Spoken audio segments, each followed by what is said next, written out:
Bleeding during first-time sex is known as virginity bleeding, or defloration bleeding. The medical term for this bleeding is vaginal hymenal tear.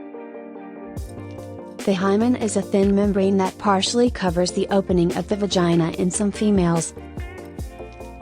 Not all females have the hymen, as it can vary in size, shape, and thickness.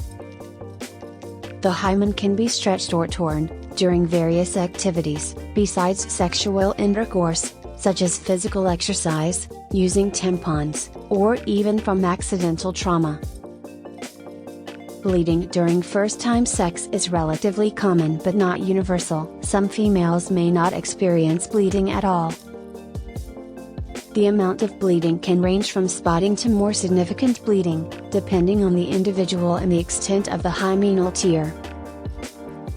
Bleeding is often accompanied by some discomfort or pain, especially if the hymen is thicker or more rigid. Pain and bleeding can be reduced or avoided with proper arousal, foreplay, and using sufficient lubrication. Anxiety, tension, or fear can contribute to increased pain and tension in the pelvic muscles, making bleeding more likely.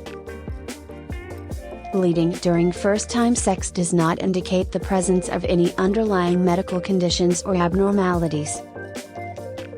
Bleeding should generally be minimal and stop within a few hours or days. If bleeding persists or is excessive, it is recommended to consult a healthcare professional.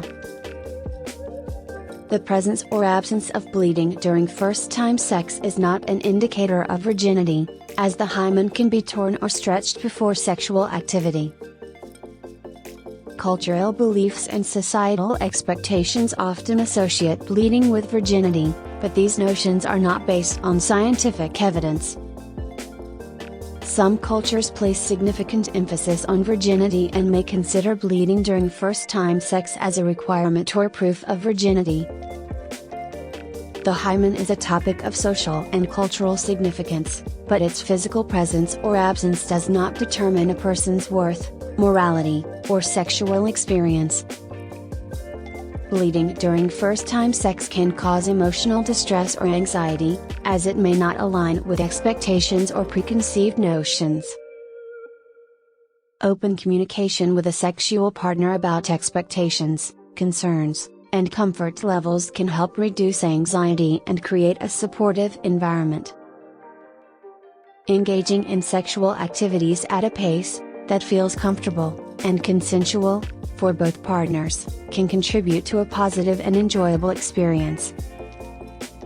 It is essential to prioritize consent, respect boundaries, and engage in open dialogue to ensure a safe and pleasurable sexual experience for all parties involved. The focus should be on pleasure, intimacy, and mutual satisfaction rather than specific physical indicators like bleeding. Bleeding during first-time sex can be managed by using menstrual pads or panty liners until the bleeding subsides. Avoiding activities that might irritate or further tear the vaginal tissue, such as rough sex, or using tampons, is advisable during the healing process. If bleeding persists, becomes heavier, or is accompanied by severe pain, foul odor, or unusual discharge, it is essential to seek medical attention, as these may indicate an underlying issue. Some females may feel emotionally overwhelmed or experience a mix of emotions after their first sexual experience. Regardless of bleeding, it is essential to prioritize self-care and seek support if needed. Engaging in sexual activities should be a consensual decision, based on personal readiness and comfort levels, rather than societal or external pressures. It is normal for sexual experiences to vary between individuals. What one person experiences during their first time sex may be different from another person's experience. Education and understanding about sexual health, consent, and communication can help foster healthier attitudes and expectations surrounding first-time sex. Seeking guidance from trusted healthcare professionals, counselors, or sexual health educators can provide valuable information and support regarding first-time sex and related concerns. The concept of virginity is subjective and can vary across cultures, religions, and individuals. It is important to respect diverse perspectives and not make assumptions or judgments based on someone's sexual history. Virginity is not a measure of a person's worth or value. Each individual has the right to define and express their own sexuality in a way that aligns with their personal beliefs and values. Bleeding during first-time sex does not indicate that someone is pure or clean, or that they have engaged in morally superior behavior. Such judgments are based on social constructs, and not rooted in scientific or medical facts. Engaging in open conversations, and dispelling myths or misconceptions about bleeding during first-time sex, can contribute to a healthier and more informed society.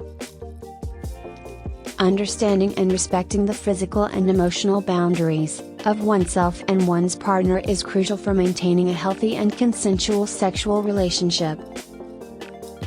Sexual health and well-being involve regular checkups, discussions about contraception, and practicing safe sex to prevent sexually transmitted infections.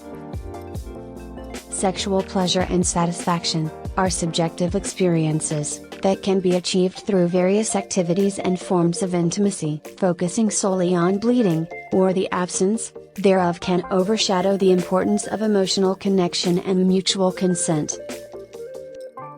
Engaging in ongoing communication, learning, and self-reflection about one's sexual desires, preferences, and boundaries can contribute to a fulfilling and enjoyable sexual journey. It is important to recognize that everyone's experience with first-time sex is unique, and there is no normal or right way for it to unfold. Providing support, empathy, and understanding to individuals who have experienced bleeding during first-time sex can help create a more inclusive and compassionate society.